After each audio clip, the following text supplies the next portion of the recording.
আসসালামু আলাইকুম। বিসমিল্লাহির রহমানির রহিম। বেশ কয়েকদিন যাবৎ আমি দরগাতে ডিউটি শেষ করে রাত্রেবেলা দরগাতে আসি। আশপাশের লোক অনেকে জিজ্ঞাসা করে দরগাতে যাই আমি কি করি।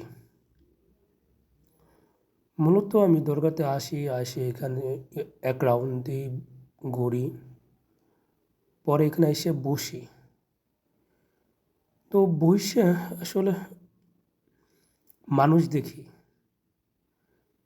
বিভিন্ন ধরনের মানুষ, এক একজন এক এক ধরনের মানুষ। এই মানুষগুলো দেখি আর নিজেকে নিয়ে ভাবি, কত মানুষ কত সমস্যা নিয়ে এইখানে আসে, কত মানুষ কত ধরনের সমস্যায় ভুগতেছে, অথচ আল্লাহ রব্বুল আলামিন আমাদেরকে কত ভালো রাখে। তো এগুলোই দেখি এবং নিজেকে ভাবি। এই দরগাতে বেশ কিছুদিন যাবৎ আমি আসি, বসি, এখানে দেখি এই সব জায়গাটা।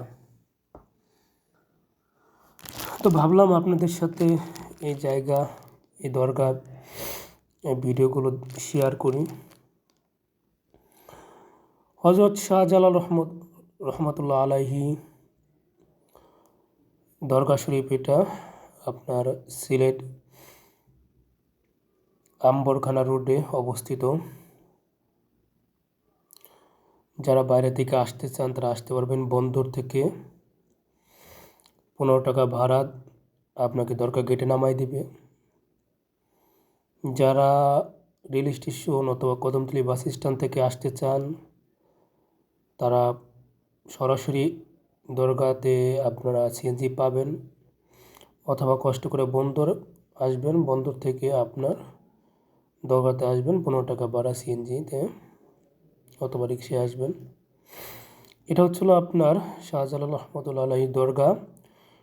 ক্যামেরা নিয়ে ভিতরে যাইতে দেয় না। তো ওই যে আপনার দরগা দেখা যাচ্ছে, দরগা, এবং এই যে উপর থেকে দরগা শরীফ, এই যে মসজিদ, উপরে মসজিদ, আপনি মসজিদ দেখতে পাচ্ছেন, 4 তলা মসজিদ, এবং সিঁড়ি দেখতে পাচ্ছেন আপনারা। এই উপর থেকে পুরো ভিউটা আপনাদের সামনে দেখাচ্ছি। তো বলতেছিলাম যে এখানে আপনার এই যে দেখেন, আপনার সারা রাত এখানে ওরা ঘুমাবে। যারা আসছে তারা ঘুমাবে, অথবা যারা ঘর হারা, বাড়ি হারা, যারা অসহায় তারা এখানে ঘুমাবে। এখানে সারা রাতে আপনার দরগাতে লাইট জ্বালানো থাকে, সারা রাতেই আপনার দরগাতে লোকজন আসতে থাকে, মানুষজন দেখতে থাকে। তো বলতেছিলাম এখানে জীবনের নানান গল্প পাওয়া যায়, নানান গল্প থাকে এখানে। তো সেরকম একটা গল্প আপনার সামনে আজকে একটু শেয়ার করি। তো একদিন আমি আসলাম, বরাবরের মতো এখানে আসছি। তো আসার পর তো আমি এখানে হাঁটতে আপনার এই যেটা দেখতেছেন দরগা অফিস। এই দরগা অফিস থেকে একটু আগায় এই যে এখন যেখানে আমরা যাবো সেটা হলো শাহজালালের রহমতুল্লাহ ডেক বলে, যে ডেক নিয়ে আসছিলেন, যে ডেকে রান্না করা হতো, সেই ডেকের পাশেই এটা আমরা পায়রা। তো এই যে ডেকের পাশেই নামাজের ঘর অস্থায়ী, যেটা মহিলাদের নামাজের ঘর একটা হচ্ছে পাকাপাকি, সেটা যতদিন না হয় এখানে।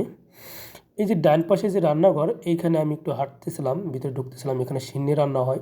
এটা ডেকঘর, এই ডান পাশের ভিতরে আমি দেখাচ্ছি আপনাদেরকে।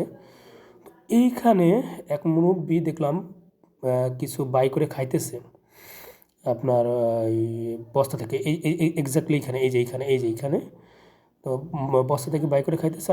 আমি দেখতেছিলাম অনেকক্ষণ ধরে দাঁড়ায় যে কী খাচ্ছে তারা।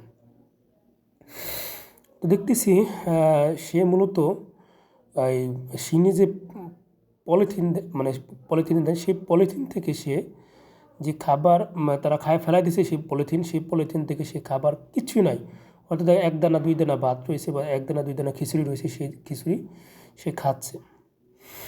তো এই যে দাঁড়ায় দেখতেছি আর চোখ দিয়ে অজরে পানি ফেলাচ্ছি। আল্লাহ তাআলা আমাকে কিছু করার তৌফিক দান দিলে ইনশাল্লাহ করতাম, কিন্তু পকেটে তখন টাকাও ছিল না যে তাকে কিছু দিব। দেখতেছিলাম আর কাঁদতেছিলাম, আল্লাহর কাছে বলতেছিলাম যে আল্লাহ, এই অভাবী মানুষদেরকে তুমি সাহায্য করো। এবং নিজের কাছে নিজে খুব হচ্ছিল। তো এরকম অনেক গল্প পাওয়া যায় এখানে। মানুষ মানে এখানে আসলে আপনি অনেক গল্প, অনেক মানুষজনের দেখতে পাবেন, মানুষের অসহায়তা দেখতে পাবেন।